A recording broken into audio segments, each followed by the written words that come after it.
eu já dei a minha contribuição para a construção do CT do Vasco e desafio meu amigo Felipe Tirô, vascaíno como eu, a fazer o mesmo. Vamos lá, Tirô. Vamos lá, e você vascaíno também, dá sua ajuda, que a gente fez São Januário assim e vamos fazer o nosso CT assim também. E aí, Tirô, eu já contribuí para a construção do centro de treinamentos do Vasco. E você, como grande vascaíno, já contribuiu? Desafio você a fazer o mesmo. Vamos lá, rumo ao nosso CT. Então eu já fiz hoje a minha contribuição e agora quero desafiar um vascaíno lindo, maravilhoso, Felipe Tirô. Desafio você também a fazer sua contribuição, hein? Aí, a torcida do Vasco fazendo a diferença. Yeah! Pô, com tantos amigos queridos aí fazendo esse apelo, né? Lembrando de mim, quando fala de vascaíno, fica impossível de recusar esse desafio. Então vou participar também dessa vaquinha aí, desse crowdfunding, para erguer um novo CT do Vasco. E já faço o desafio. Já faço o desafio aqui, eu vou desafiar você. Você que está aí assistindo esse vídeo agora, está desafiado a contribuir também para a construção do CT do Vasco. Vou facilitar a vida para você, vou deixar o link para a campanha aqui embaixo na descrição do vídeo. Então vai lá e ajuda o Vasco a entrar nessa nova fase da sua história aí. Beleza? Isso posto, vamos falar aí de Cruzeiro e Vasco.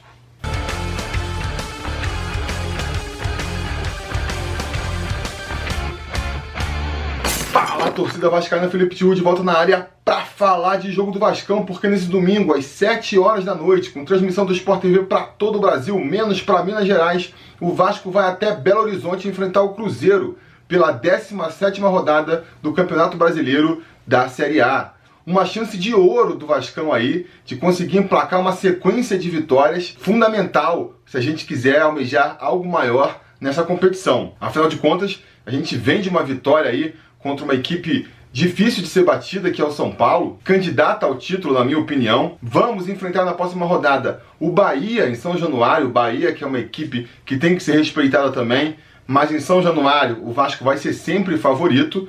E vamos pegar aí agora um Cruzeiro bem combalido, né? Talvez o Cruzeiro mais desfigurado aí dos últimos anos que a gente tem enfrentado, dando uma possibilidade aí da gente voltar com uma vitória do Mineirão, que seria fundamental. E por que eu tô botando o carro aqui na frente dos bois, falando em sequência de vitória, né? Falando de vencer o Bahia sem nem ter vencido o Cruzeiro ainda? Por um motivo muito simples. Eu acho que se a gente quiser brigar por algo a mais nesse campeonato, né? Deixar de ficar só se preocupando em não ser rebaixado e sonhar, pelo menos, com coisas maiores nessa competição, a gente precisa emendar uma sequência de vitórias aí. A gente vai precisar, em algum momento do campeonato, conseguir umas 3, 4 vitórias seguidas para dar aquele sprint que vai jogar a gente para a parte de cima da tabela.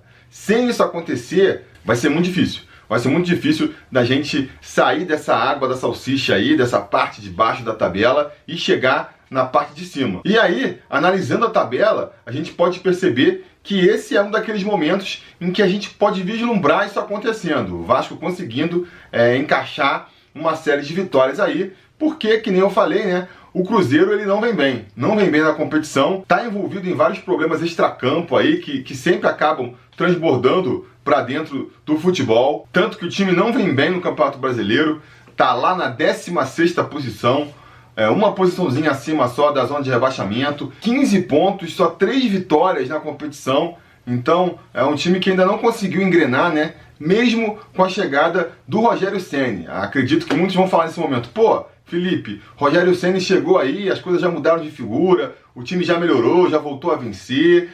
Eu acho que realmente a chegada do Rogério Ceni deu uma melhorada no astral do Cruzeiro, vamos dizer assim, mas isso tem que ser analisado com parcimônia também. A vitória do Cruzeiro contra o Santos, por exemplo, quebrando o jejum deles ali de mais de 10 jogos sem vencer no campeonato, pode parecer uma vitória maiúscula no primeiro momento, já que eles venceram o então líder da competição por 2-0 no Mineirão, né? Realmente um placar expressivo aí, mas a gente não pode deixar de observar as peculiaridades dessa partida, né? Principalmente eu estou falando aqui da expulsão de um jogador do Santos no primeiro lance de jogo. Se a gente vive falando aqui como um jogador faz falta no futebol moderno, nesse futebol físico, de muita entrega, atual, um jogador faz falta. Se você perde um jogador no primeiro tempo ainda, no começo do segundo tempo, é muito complicado você jogar um tempo inteiro com um jogador a menos, quem dirá uma partida inteira, que foi o que aconteceu com o Santos. Então isso com certeza influenciou muito aí nessa vitória do Cruzeiro, né? E a gente teve, na rodada seguinte, uma confirmação de que as coisas não estão tão boas pro Cruzeiro assim também não, né? Não é como se a má fase tivesse já no passado, porque primeiro, o Santos empatou com o Fortaleza em casa por 3-3, mostrando que realmente saiu daquela boa fase, né? E mostrando também que tem uma defesa problemática, então ainda perde um jogador um jogo inteiro, é natural que perdesse a partida. E o próprio Cruzeiro foi enfrentar o CSA fora de casa, tudo bem, mas o CSA é uma equipe que está lá embaixo da tabela, né? Se o Cruzeiro tivesse realmente aí encaixado novamente, era para ter vencido essa partida e não venceu, só empatou. Então, eu acredito que a gente vai pegar um Cruzeiro fragilizado ainda na competição, né? Não vai ser nenhum bicho-papão.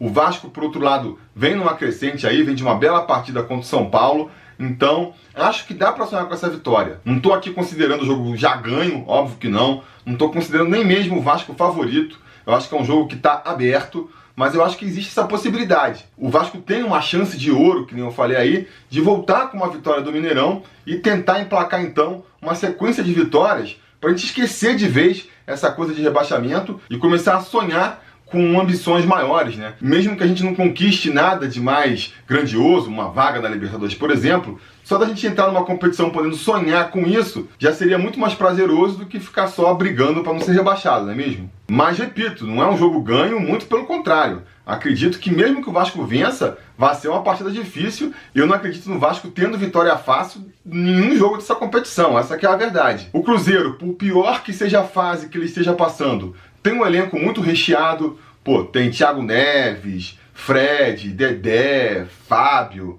Por mais que a gente não saiba também se esses nomes todos vão jogar, né? Porque o Cruzeiro, ele vai enfrentar o Internacional pela semifinal da Copa do Brasil no meio da semana, então pode poupar alguns jogadores aí, vai lá para Porto Alegre tentando reverter um placar aí de 1-0 contra, quer dizer, um jogo difícil para o Cruzeiro, né? Então, se ele poupar alguns jogadores, é mais um ponto positivo pra gente aí, nessa chance de ouro que eu tô comentando. Mas mesmo poupando um ou outro aí, é um elenco muito recheado de bons jogadores, então vai vir uma equipe forte enfrentar a gente. Jogar no Mineirão é sempre uma pedreira, o Mineirão vai estar lotado, porque a diretoria do Cruzeiro baixou o ingresso para lotar o estádio mesmo. Então, assim, a gente vai jogar com muita pressão. E vamos ter desfalques também. Vamos ter desfalques. Depois de muito tempo passando com problemas lá na frente, né?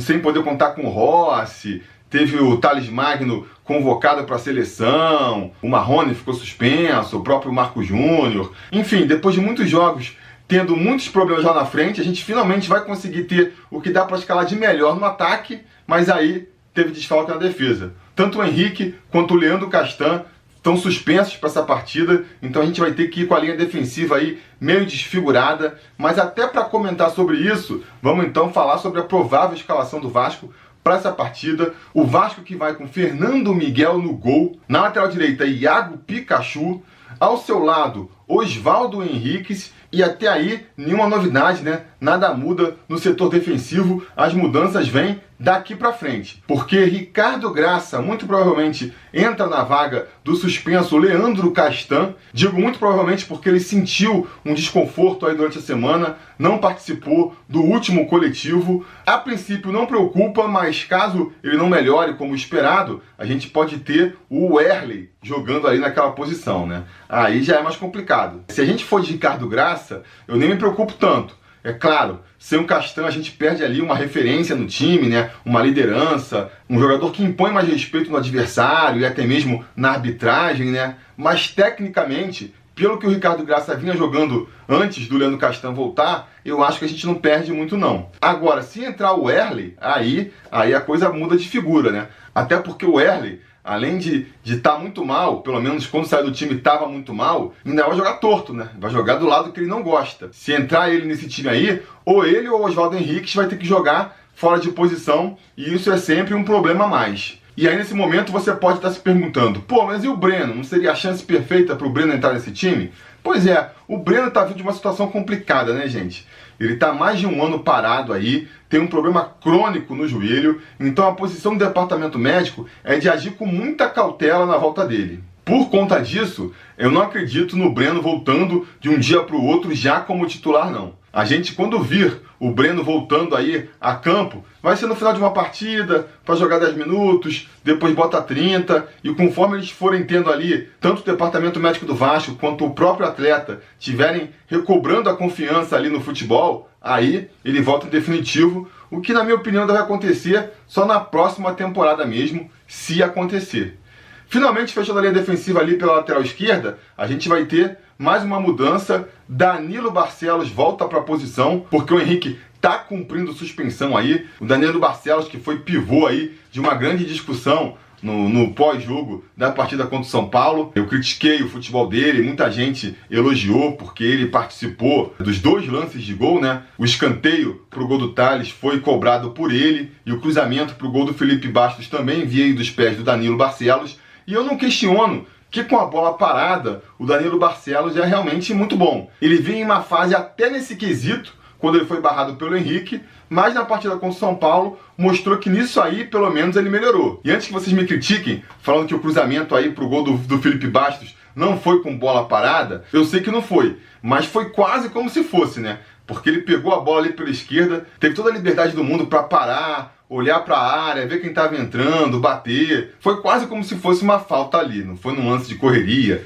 dele correndo para chegar na linha de fundo e tal. Mas enfim, voltando à vaca fria aqui, eu sei que nesse quesito ele é muito bom e pode até fazer a diferença, como fez contra o São Paulo. O problema é que em todo o resto, eu acho que ele deixa muito a desejar. Ele marca mal demais. Para ajudar ali na saída de bola também não é confiável. Parece que, sei lá, falta intensidade para ele. Então me preocupa assim a entrada do Danilo Barcelos ali na lateral esquerda, que nem disseram lá no grupo do conselho, né? O grupo de WhatsApp dos apoiadores aqui do canal. Quando você se sente mais confortável com o Henrique sendo titular do que com outro jogador, é porque esse outro jogador deixa muito a desejar, e eu acho que esse é o caso do Danilo Barcelos aí. Mas vou ficar na torcida para ele fazer uma grande partida, né? Ele acabou ganhando aí essa possibilidade de se provar mais uma vez. O cartão amarelo do Henrique já fez com que ele saísse no jogo contra o São Paulo, e aí o Danilo Barcelos entrou, mal ou bem, participando das jogadas de gol, chamou a atenção aí, e agora ele vai ter 90 minutos,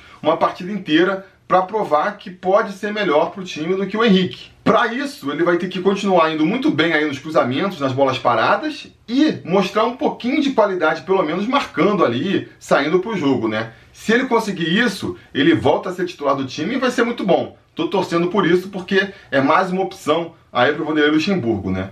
E para quem estiver perguntando sobre o Ramon também, né? Pô, mas o Ramon não vai voltar para essa lateral esquerda? Seria a solução e tal? Galera, o Ramon tá mais ou menos na mesma situação que o Breno. Ele não tem um problema de saúde tão crônico quanto o Breno, mas também tá mais de um ano parado aí, e a postura do departamento médico com ele vai ser a mesma que tá tendo com o Breno, de muita cautela antes dele voltar a ter chances no time aí. Então, a mesma coisa que eu falei pro Breno, eu falo pro Ramon. A tendência é que ele volte entrando no final das partidas para, conforme for mostrando confiança aí no seu futebol, né, na sua parte física, voltar a ser titular. Eu particularmente acredito também que Ramon titular do time, a gente só vai ver lá pro final do ano, ou quiçá até mesmo no ano que vem. Do meio pra frente, aí a gente já vai com o que a gente tem de melhor no momento mesmo. Richard jogando ali como primeiro volante, Raul voltando ali para a posição de segundo volante, o Raul que jogou um pouco mais avançado contra o São Paulo, né? E fechando aí esse meio campo, o Marcos Júnior jogando como terceiro homem, caindo mais pela esquerda. No ataque a gente tem a volta do Rossi caindo ali pela direita, o Marrone empurrado muito provavelmente para ser o centroavante da equipe, e o Thales Mágico jogando ali pela esquerda. E aí você pode estar se perguntando, pô, mas então o Vasco vai abrir mão daquele esquema com 4 volantes que deu certo contra o São Paulo? Mais ou menos, né? Na verdade, o Vasco jogou com 4 volantes ali de formação, mas jogou com o mesmo esquema tático que estava jogando até então. Porque o que a gente viu em campo foi o Raul meio que fazendo a função do Rossi ali e jogando mais avançado e mais aberto pela direita. Com a volta do Rossi, ele volta para a posição ali de segundo volante e o nosso Búfalo ocupa ali a sua posição, né? Acho que faz sentido essa mudança, porque por melhor que o Raul tenha se saído contra o São Paulo, o Rossi é quem entende daquele lado ali, né? Quando ele entrou no jogo contra o São Paulo, a gente viu que ele também fez a diferença. E o Raul, até pela sua velocidade, mesmo jogando como segundo volante, ele tem a capacidade de aparecer sempre lá na frente para ser mais uma opção no ataque. Eu acredito muito nesse lado direito do Vasco aí. Eu acho que o Vasco com essa formação, o Rossi lá na frente, que já vem sendo um dos jogadores mais agudos do nosso ataque. O Pikachu, que é um lateral muito ofensivo, jogando por aquele lado também. E com o Raul também, podendo subir e aparecer como elemento ali naquele setor, pô, o lado direito do Vasco fica um setor muito forte. E, ao contrário do que a gente vinha vendo até agora também, né? Do lado esquerdo, a gente vai trazer mais perigo porque a gente vai ter o Thales Magno ali endiabrado para tocar o Salceiro naquele setor. Então a gente vai ter um ataque muito forte pela direita, o Thales Magno, que vem sendo o principal jogador da equipe, bagunçando tudo ali pela esquerda, e o Marrone jogando ali de centroavante numa posição em que ele foi muito bem contra o São Paulo. Acho que o Marrone, ele tá voltando aí a uma boa fase, né? Fez gol contra o Palmeiras depois de meses sem marcar. Fez uma excelente partida contra o São Paulo, a melhor partida dele no ano foi contra o São Paulo, e pode funcionar muito bem com essa formação, porque mesmo com o Rossi voltando aí, o Rossi é um atacante que volta para marcar, o Thales Magno também é um jogador vigoroso, tem voltado para marcar, e isso acaba tirando um pouco da obrigação defensiva do Marrone e faz com que ele possa chegar mais inteiro no ataque. A gente viu contra o São Paulo ele criando chances que não tinha criado até então. E eu acho que isso deve, em parte, pelo fato dele poder agora abrir um pouco mão dos seus compromissos defensivos, né? Porque até então, mesmo quando jogava como centroavante, como quem entrava pela esquerda ali normalmente era um jogador de menos físico, era o Marquinho, era um Bruno César, era um Valdívia, ele acabava tendo que voltar do mesmo jeito. A gente viu o Marrone jogando como centroavante quando o Vasco tinha a posse, mas sem a posse, o Marrone voltava para ser assistente de lateral lá na esquerda. Aí o desgaste acaba sendo maior, não tem jeito, né? Com essa formação nova, eu boto muita fé de que o garoto ele vai chegar com mais gás até o final aí e vai poder fazer novamente uma boa atuação como fez contra o São Paulo. Sem falar que contra o Cruzeiro, a gente vai ter o adversário ideal pro estilo de jogo que o Vasco tem proposto aí, né? Porque a gente vem comentando muito aqui no canal, né? O Vasco tem um problema porque ele joga bem quando o adversário é mais qualificado e aí propõe o jogo, e o Vasco jogando de forma reativa, puxando o contra-ataque, explorando os espaços abertos pelo adversário quando sobe pro ataque, o Vasco vai melhor. Mas como o adversário é mais qualificado, nem sempre esse melhor futebol acaba se traduzindo em vitórias. E quando pega adversários mais fracos, que era quando o Vasco deveria vencer com tranquilidade, ele acaba se complicando, porque é um time que não tem um cacuete ali de propor o jogo, de tomar a iniciativa da partida, né? Se o Vasco pega um adversário que vem mais fechadinho, que vem para jogar pelo empate, ele acaba tendo dificuldade. Nesse jogo contra o Cruzeiro, a gente vai pegar um adversário que não tá na ponta dos cascos, não é nenhum bicho-papão, né? Mas que vai entrar com a obrigação de buscar o resultado. O Cruzeiro, na situação que tá, jogando no Mineirão, ele vai ter que entrar para vencer essa partida. Vai ter que partir para cima do Vasco e vai ter que fazer o jogo que o Vasco gosta. Então, com essa formação aí, a gente podendo escalar o ataque dos sonhos, vamos dizer assim, um Cruzeiro ainda fragilizado e sendo obrigado a partir para cima do Vasco, eu acho que a gente tem muita chance de fazer o resultado. Se a gente não der o azar de tomar um gol logo no começo da partida, né, que sempre atrapalha, e guardando a minha preocupação com o setor esquerdo do Vasco ali, né, Danilo e o Ricardo, ou pior ainda, se o Erlen entrar, guardada essa minha preocupação, ainda assim, eu vou muito confiante para esse jogo contra o Cruzeiro. Eu realmente acredito que a gente vai conseguir voltar com uma vitória.